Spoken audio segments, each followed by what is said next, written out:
Today is Friday, September 5th, 2025. This is Quick Start from CBN News. I'm Dan Andros. Mike Huckabee pushes back against the quote-unquote insane effort right now by the UN. We'll have that top story and more on today's podcast, where we bring you news from a Christian perspective. Don't forget to subscribe, leave a rating. You know the drill. You can email us as well, quickstartpodcast@cbn.org. We would, of course, love to hear from you as you're here with us, getting through the news of the day. We're here each and every weekday, bright and early. Again, glad you're with us. And with me today, CBN's Trey Goins-Phillips. And Trey, on the focus story, a Kentucky athlete arrested. This story is just crazy. Yeah, the story is crazy. The details are kind of difficult to understand, but this baby was found deceased in a black trash bag in an apartment room or apartment closet. So we'll get into the details here and the response so far, but it's a sad story. Yeah, a tragic story for sure. Details coming up here in just a minute. Also, on the main thing, Trey talked to Lee Strobel, who broke down anti-Christian bias in journalism today, and it is a good conversation you're not going to want to miss coming up on the main thing. We're going to get to all of that and more in 30 seconds. My papa says the Messiah isn't real. He's just a story. So what do you believe? From the Salvation Poem Project comes Light of the World. This is Jesus. Messiah! A hand-drawn animated film that will inspire the whole family to see Jesus in a whole new light. He's the King of all kings! He's nothing. He is the light of the world. Light of the World. Now playing in theaters. Rated PG. And we're going to go to the news now in 90 seconds.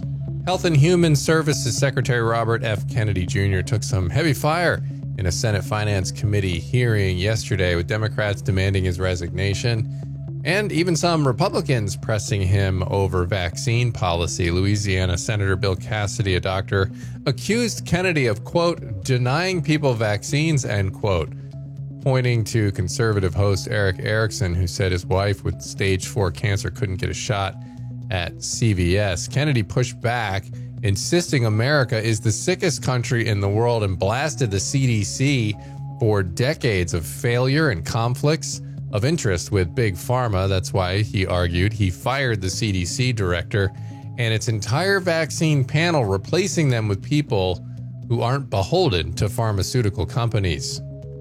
And U.S. Ambassador to Israel Mike Huckabee says the upcoming push at the United Nations to declare a Palestinian state is, quote-unquote, insane and, quote, a futile effort.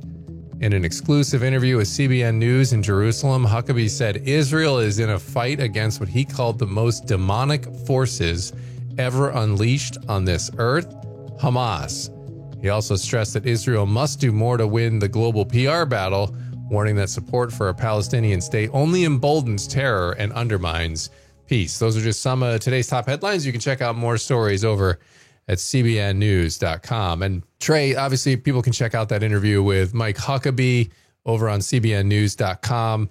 But I wanted to focus just for a moment on this RFK Jr. hearing. And people are torn. I think there are a lot of people who are, it's just a controversial issue, right? But I think the thing that is a common denominator, perhaps on both sides of the aisle, is that the American public feels like the CDC was not honest with them the first time around. And it began from the very beginning when Fauci said, don't wear masks, and then later said, well, we were just saying that because we wanted to make sure the health workers would get masks. Well, that is you telling basically a lie to the American public. And so why would we believe anything you're saying later on down the line, even if you meant it for a net good, which was, oh, health workers can be protected while they're trying to combat this outbreak here. But you did not tell the full truth to the American people, and that just adds to distrust. There's a lot of people who already distrust vaccines. And so that, combined with the overwhelming force and push to try to get people to take this jab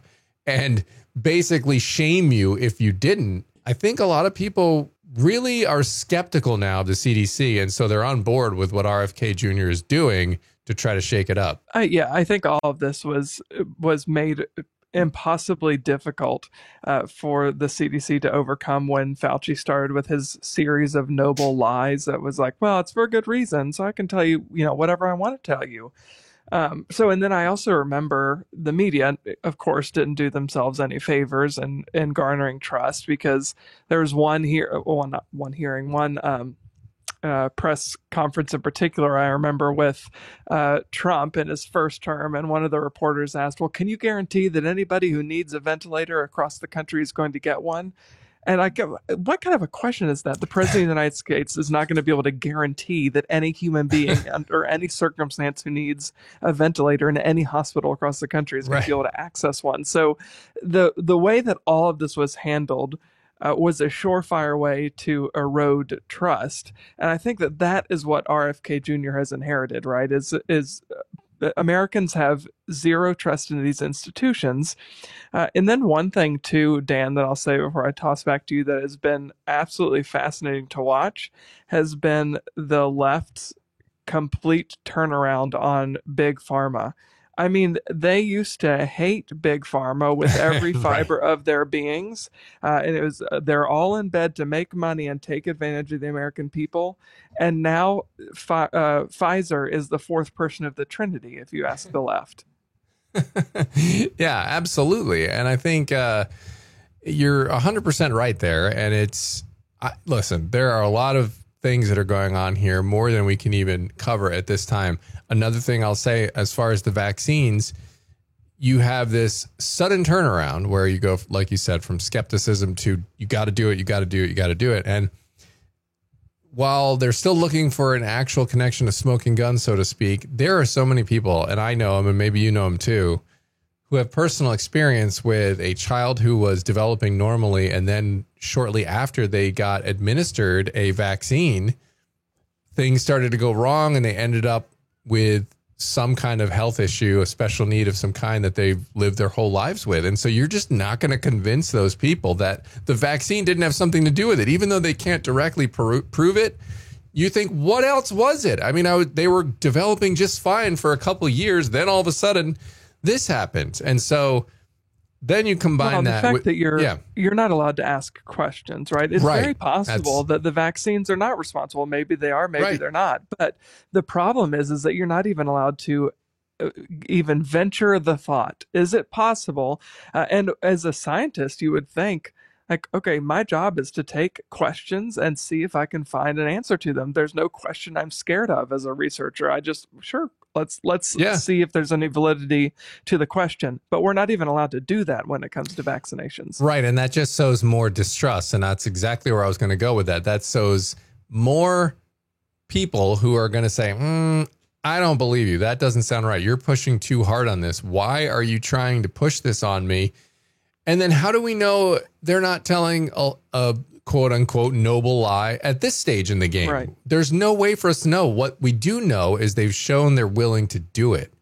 And that is why you have all of this distrust. So it is I think a lot of people are going to get on board with RFK Jr. trying to at least shake up the CDC. We'll see where the dust settles and how things go when it lands. But it's hard to argue right now that they were completely truthful with us, and trust has to be restored somehow. At least some trust has to be restored, and there's a long way to go before we get there. All right, we're going to go to the focus story now, and as Trey mentioned there at the top, this is a disturbing story out of Kentucky, and the details are murky at best at this point. We don't know exactly what happened here, but police are trying to find it out. So what has been reported so far by the police? So on August 27th of this year, police responded to a 911 call reporting about an unresponsive infant at a residence on Park Avenue in Lexington, Kentucky. So once authorities got there, they discovered a newborn baby boy. He was wrapped in a towel, hidden inside of a black trash bag, like I said at the top of the podcast, and that bag was stuffed in a closet. And the infant, once police unwrapped the bag and the towel, he was pronounced dead at the scene. So the accused person who has since been arrested is 21-year-old Laken Snelling. She was a senior, or is a senior, at the University of Kentucky. She's a member of the cheer team there. She's since been charged with 3 felonies: abuse of a corpse, tampering with physical evidence, and concealing the birth of an infant. So I will say, Dan, before we move on to the next layer of this story, is that the preliminary autopsy, there has not been, completely thorough autopsy yet. They're still in the midst of kind of piecing together the story. But a preliminary autopsy at this stage ruled that the cause of death is inconclusive. So they're not sure exactly what happened from the moment this baby was delivered to the moment police found him. And what has been sort of the response that we're seeing so far? So it depends on who you ask. And the case is kind of a nuanced one, as you said at the top. There are some pro-abortion advocates and even some pro-lifers who have taken issue with the lack of detail about the infant. It's not entirely clear here if the baby was a stillborn or if there were complications and it was a miscarriage situation. But according to her arrest citation, Snelling, quote, admitted to concealing the birth by cleaning any evidence, placing all cleaning items used inside of a black trash bag, and then putting the baby boy inside that same bag. The baby was wrapped inside of a towel. So even if it was a miscarriage, Dan, or a stillborn or some sort of other complicated situation, this is not normal behavior, right? I think, concealing the baby, wrapping the evidence after cleaning up the scene, that to me usually is indicative of I've done something wrong and I need to hide what I've done. Now, we don't know all of the details. There may be some crazy situation. Regardless, it's a traumatic situation. So there will be more details to come. But initially, when you first read about it and hear about it, anytime somebody is cleaning up behind themselves, it's usually because they don't want somebody else to find out about it. Right. 100%. So where's Snelling now? And one thing, too, that I do want to mention is pro-lifers in particular have said this case is really doubly horrific because Kentucky is a state with safe haven laws, which means that any parent of a child is free to surrender a newborn as long as they're under 30 days old to any designated location, which is pretty much any hospital, any police department, any fire department, and they will take the infant without filing. You can do it anonymously, leave it at the doorstep, ring the bell, whatever. A lot of places have those. You can even deposit the baby into a place. Anyway, you can do this completely anonymously. And even if you don't do it anonymously, you're not going to be prosecuted if you're in a safe haven state like Kentucky. So that's made it that much more horrific. As far as where Snelling is now, she was released Monday from jail on a $100,000 bond, and she's been placed on house arrest in her parents' home in White Pine, Kentucky, which is where she's from.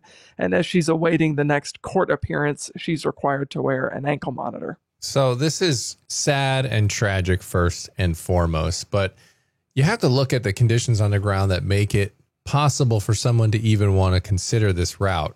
And I think the way secular culture has gone and the way they've treated pregnancies, the messaging they've given young women is if you find yourself in a situation where you are pregnant and you were not trying to get pregnant, this is effectively the end of your life as you know it. You are going to not be able to do anything in your career.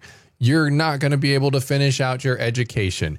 You're going to be in poverty the rest of your life. This is horrible, horrible, horrible, horrible.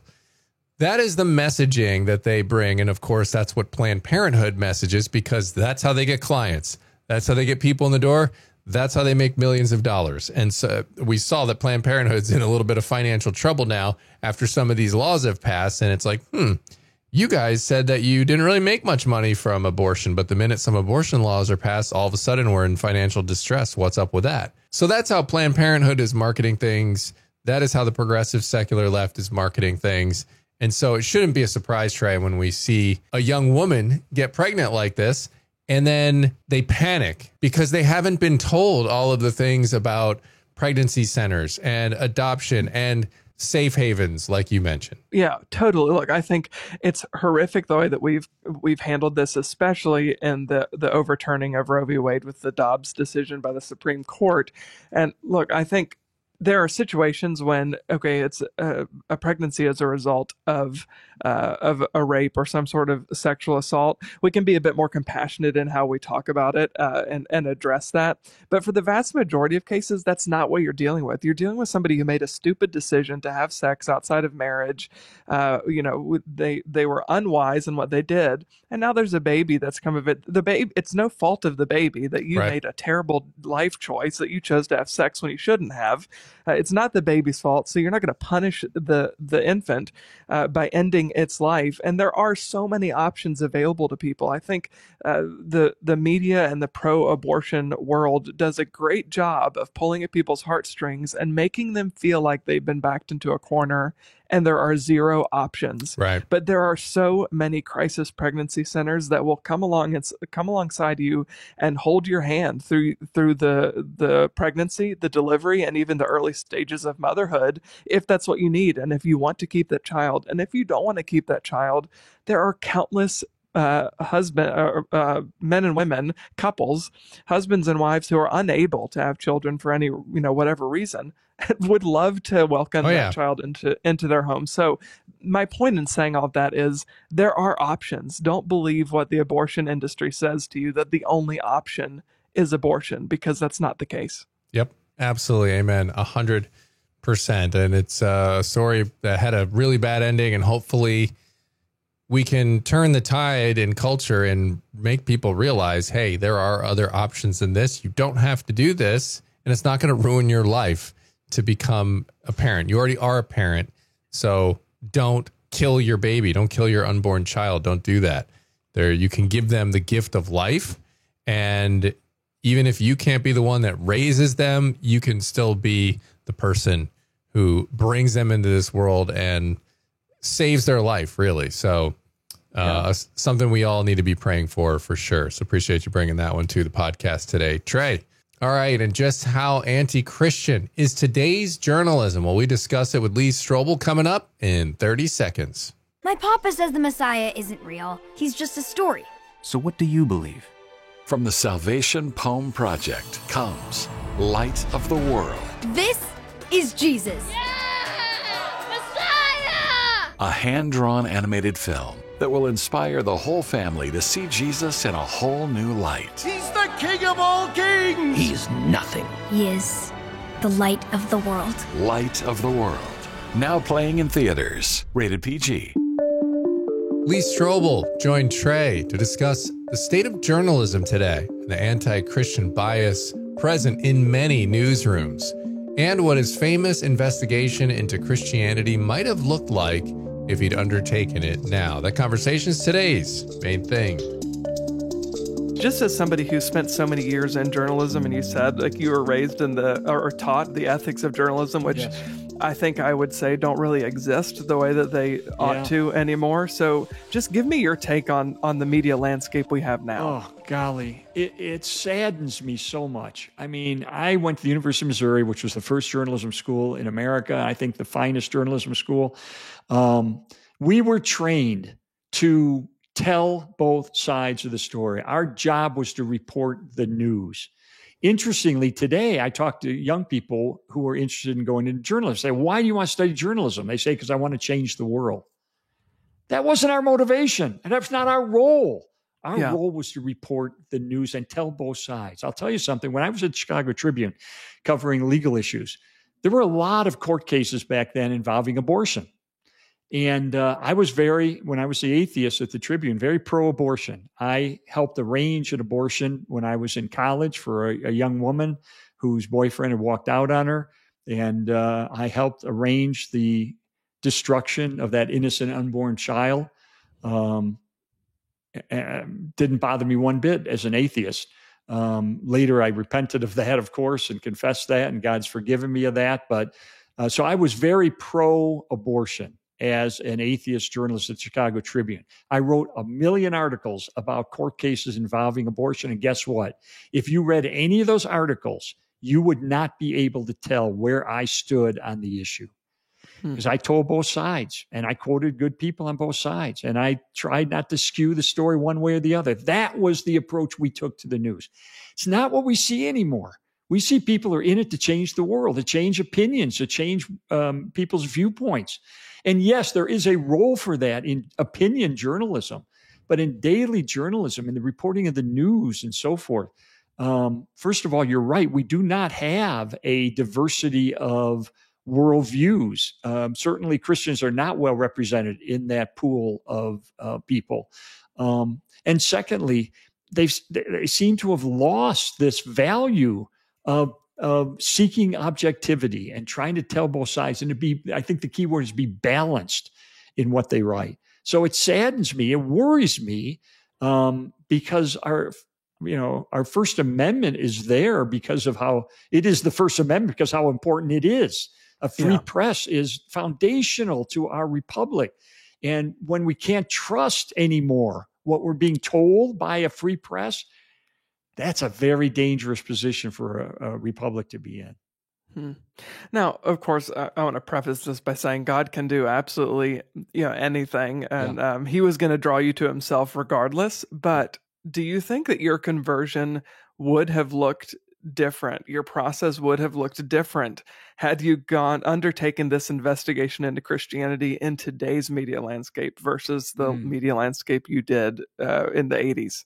Well, I think because I was educated back in that day, I still would have taken the approach I took. But if I took an approach today, I probably would have been that people typically take. I probably would have tried to marshal the evidence against Christianity and not given serious consideration to the evidence in favor of Christianity. You could easily do that.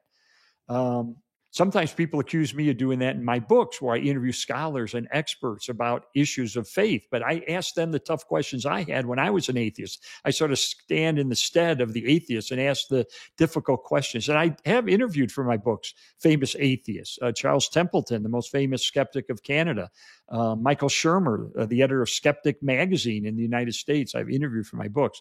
So, I could have undertaken that investigation with the mindset of, my wife is a Christian. I want to get her out of this cult. I'm just going to marshal all of the evidence against Christianity and try to convince her to renounce her faith. I couldn't do that. I was trained to tell both sides, to investigate both sides. And that's what caused me to look into kind of a balanced approach and discover that it was my own bias that made me assume that all of the evidence points in the opposite direction of Jesus. All right, appreciate that conversation there. And if you want to catch the full conversation with Lee Strobel, you can check that out right now on the Faith and Culture podcast. We got the link to that podcast in the description right down there below in this podcast episode. We have those links in there each and every day. Make sure you're checking them out. All right, that's going to leave us with time on the podcast today for one last thing. We are looking at Romans 5:1-2 today. It says, "Therefore, since we have been justified by faith, we have peace with God through our Lord Jesus Christ. Through him, we have also obtained access by faith into this grace in which we stand, and we rejoice in the hope of the glory of God." Yeah, absolutely. Amen. And Romans, such a great book. And when we look at it, we're not justified by any amount of works that we do. It's by our faith in Christ. That should give us great hope that it doesn't rely on us. It doesn't rest on us. Just have faith and you will be saved. All right, that's where we're going to leave it on this edition of the Quick Start Podcast. As always, head on over to cbnnews.com and faithwire.com for more news from a Christian perspective. See you back here on Monday. God bless.